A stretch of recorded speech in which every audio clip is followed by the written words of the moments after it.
Hello Flosstube friends, I'm Nancy Joy Trower. I'm the stitcher with the laughing face, and this is Flosstube Special Edition, phase 2 of my crafting renovation. So I'm so excited. I came right home from school so that I could start working on getting all of my quilty stuff where it's supposed to live. So first let me point out how awesome this room looks in the natural light. Look at that pink behind me. It's such a pretty color. I got to put my curtain back up so it kind of brings it down a little bit. It's super bright in here. It's also very echoey. You'd think with all of that fabric in my closet and the fabric that's on the table next to me that it wouldn't. But it'll make a difference when the rug comes back in here.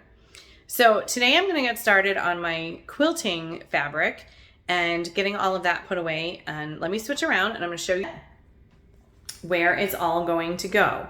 So the funny thing is that shelving unit looked a lot bigger when it was in my basement. We have 12-foot ceilings in the house, and that's only like 4 feet tall because it's shorter than I am. I don't know, 4.5 feet. I have one that's bigger that's going in the space next to it that's for the cross-stitching stuff, but I'm going to fit all of this stuff on that shelving unit. I am. Now, it's actually doesn't look like a ton. That's all the projects and things that have already been started. Because last summer, I did this. This is the closet that's in the room. Isn't the woodwork awesome in this house? It's great. It's all cherry. I said that the woodwork is probably worth more than the house. So last year, I took all of my bins that had fabric in it by, holiday and baby stuff and whatever, and I put them in sweater hangers in the closet. So I hung them, they go over the bar, and then I sorted everything out. Now I did put at the bottom, there is a plastic bin, and I think it's empty, but I wanted to support the weight from the bottom because you can see like the Halloween one is pretty, that's the fall on Halloween, is very bowed already, and that's just after a year. And the one next to it's not so great either. But, I mean, that was a really big cube that they put in there. Like, what did they think was going to happen? But it's been wonderful because they can actually see my fabric. So if I needed, I need a blue piece of fabric to finish something off, and then I could go and grab things and see it and not, always run to the store. So I'm loving having it set up this way. But I do have lots of bins with scraps. I'm also thinking I got to redo something because this, again, is a 12-foot ceiling inside the closet. So I have an idea about what to do to make that space more utilized as well.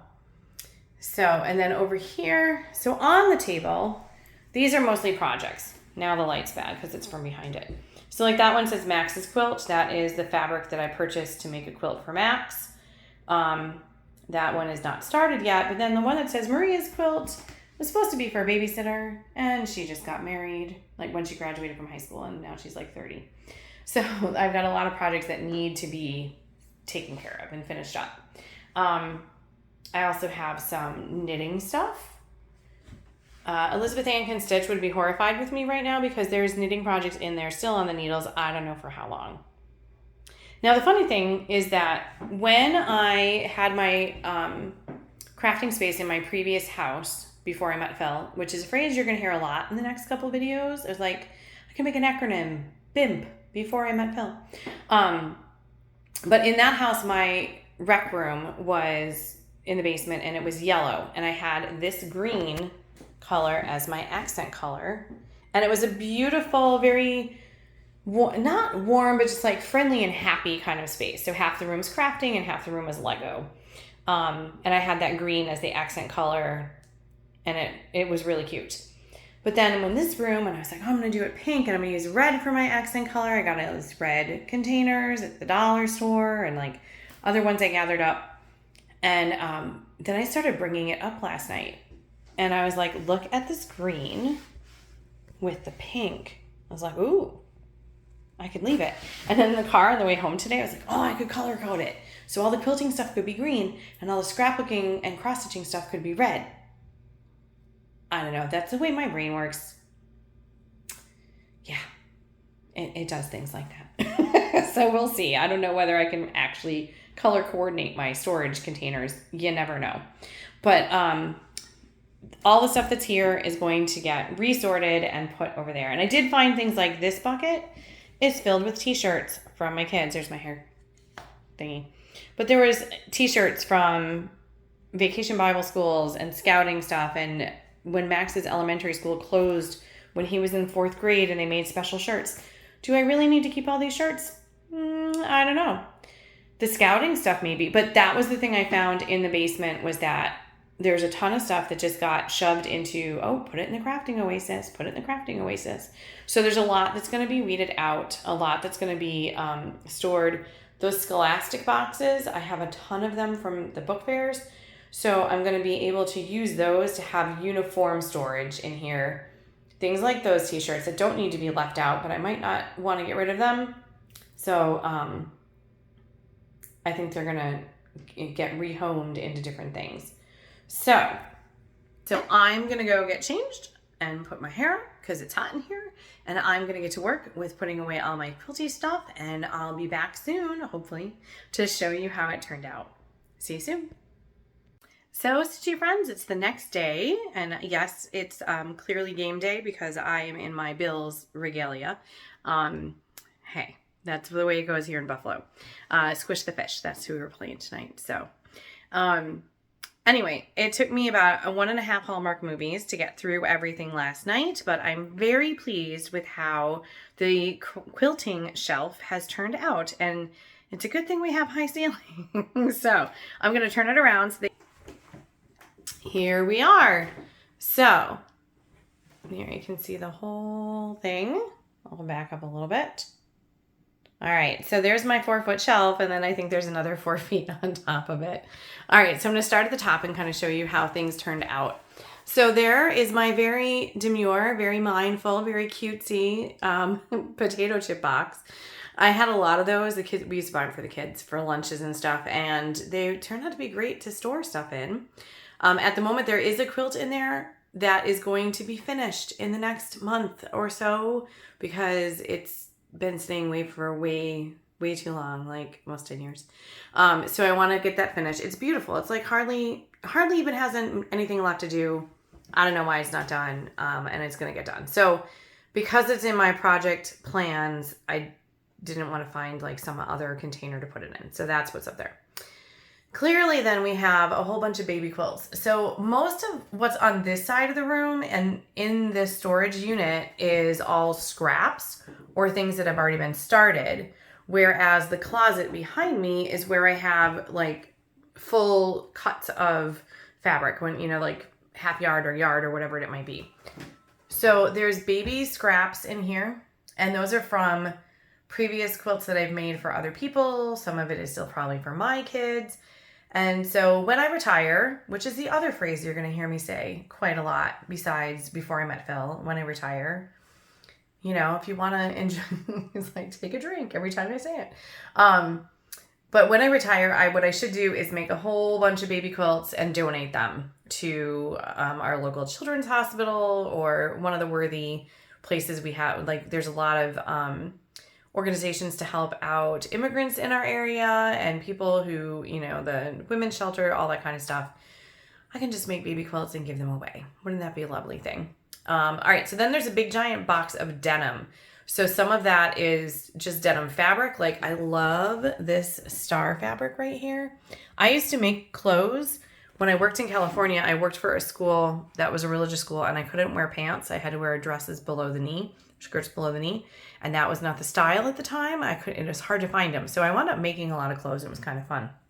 And that was a super cute dress because it has the star pattern in it. So there's actual jeans, and then there's denim in there. And someday I will make another denim quilt as a rag quilt. Those are awesome.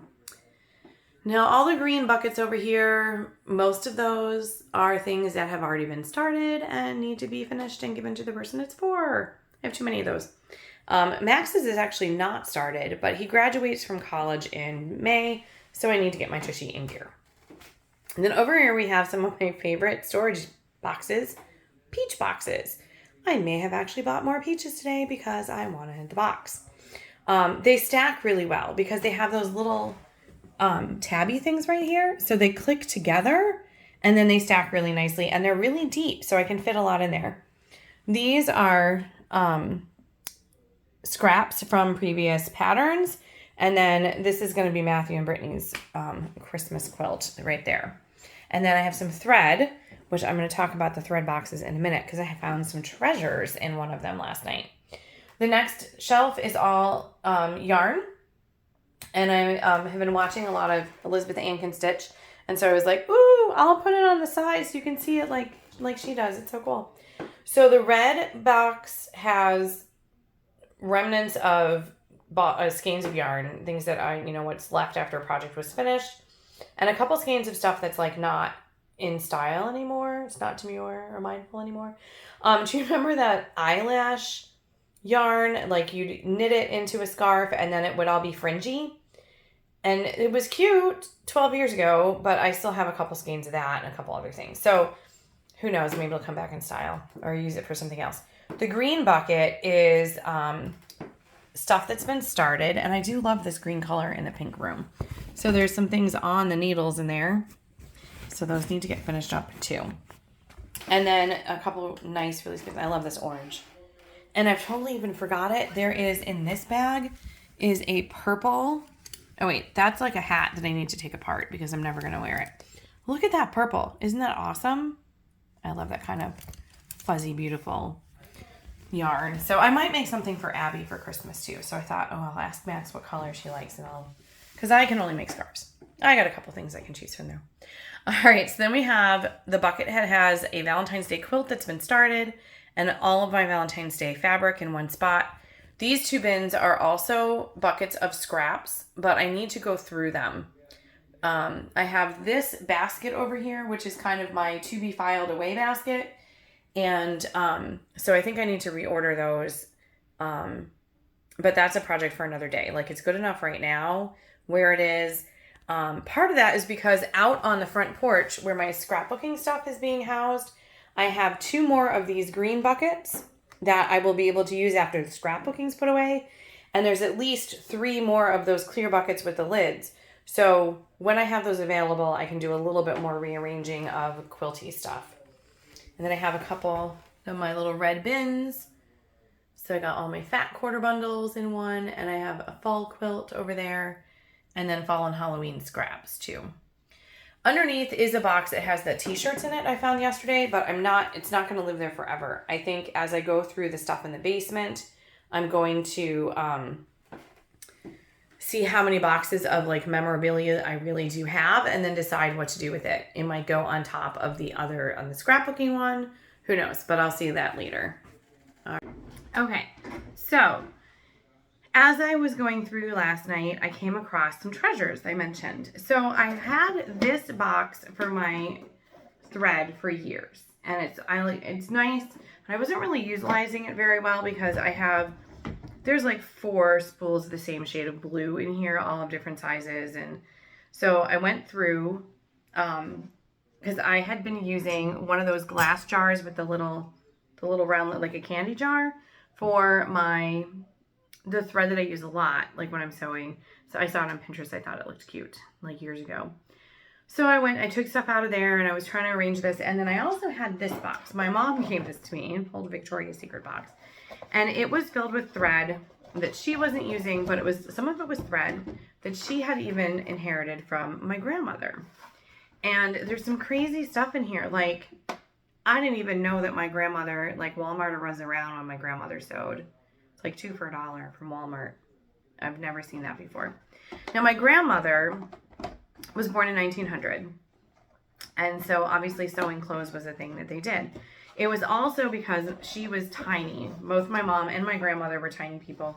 I happened to be adopted, so I didn't inherit their short genes. I just fit in. But Grandma was like not even 5 feet, but she was plus sized. And so she found it very, very difficult to find clothing that fit her. So she was a seamstress and she made almost everything she wore. And it was beautiful. She did a great job. She made a lot of stuff for my mom because my mom was 5 feet soaking wet. And you know what I mean? Like, she was tiny too. And so when she grew up in the 60s, so Grandma made a lot of her stuff. And I am sure that both of them made me tons of clothes when I was little just because it was fun. They loved doing it. So when my mom cleaned out my grandmother's house, she put all of the thread, and I'm sure she used quite a bit of what my grandmother left her, but she wasn't sewing so much, you know, in the last couple of years. And so she gave me the box. So I went through it yesterday thinking, oh, I can fill in any of the empty spaces I have in my big case. And lo and behold, I came across a whole bunch of thread on wooden spools.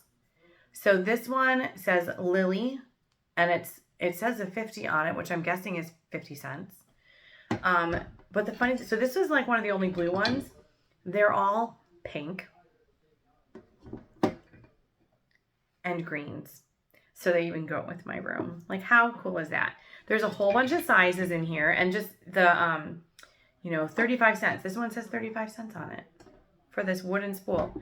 So I'm never going to use them, but they're going to sit in this jar. I put them all in the little jar. And I might even find more because I have my mom's sewing machine that was in a desk. I'll show it to you when I do the scrapbooking space because it's out on the front porch. And there's a lot of her sewing stuff in the drawers. Like, we just moved it without emptying things. So I bet I might even find more. But I thought, what a wonderful way to have my grandmother and my mom kind of, you know, in my sewing room with me. Look at this one. This is 20 cents. And it's silk. Look at that teeny tiny little spool. And it's just beautiful. Like, maybe I will use a little bit of it on something somewhere. Maybe, ooh, maybe something I stitched that's kind of in memory of them. I was going to do the She Walks in Dignity, the Annie Proper Stitcher, though She Walks in Dignity, or you know which one I mean. It's from the Psalm about women. And I was going to put initials on it of like my mom, like kind of make a border with initials of like my mom and my grandmother's and Phil's mom. And so maybe I'll do their initials in the silk that came from Grandma. So I'm very excited to have this on my sewing table and have it in my room with me. So it's pretty cool. A little just delightful treasure to find in all of this stuff that I was going through yesterday. So my quilting stuff is done. Yay! That's genre 1 down, 2 to go. So today, after I hop off of this video, I'm going to go downstairs and I have to clear off the shelving unit that comes up next. It is a 4-foot by 6-foot shelving unit. And most of the stuff on it actually is scrapbooking stuff, which I'm not doing to the last set of stuff. So I have a lot to go through. And then the rest of it, there's just like random craft stuff, like a bag of hot air, but like hot helium balloons, helium balloons. And there's like candles and a spool of tulle or just weird stuff. So I'm going to go through and the scrapbooking stuff that I'm keeping, I will be treating. I'll be putting it in big bins and putting baking soda in it, to, like in the box, to try to absorb the smell. Weeding out a lot of stuff, seeing what kind of stuff I want to try to get rid of on Facebook Marketplace. What kind of stuff do I want to offer to my teacher friends in case they can use it in their classrooms. So that's going to take a while. And then the guys have to bring that shelf up here. And today I was in the car. I was like, oh my gosh, I wonder if it'll even come up the stairs. Because we moved it downstairs before Phil finished the half of the basement that's next to the stairs. And so now the ceiling's lower. And we'll see. He says he thinks he can do it. So hopefully he can. But that'll be the next video, is bringing up the big shelving unit and moving in all of my cross-stitching stuff. So thanks for stopping by to see how everything's going on my craft room journey. And I'll see you in the next video. Thanks so much. Bye. Go Bills.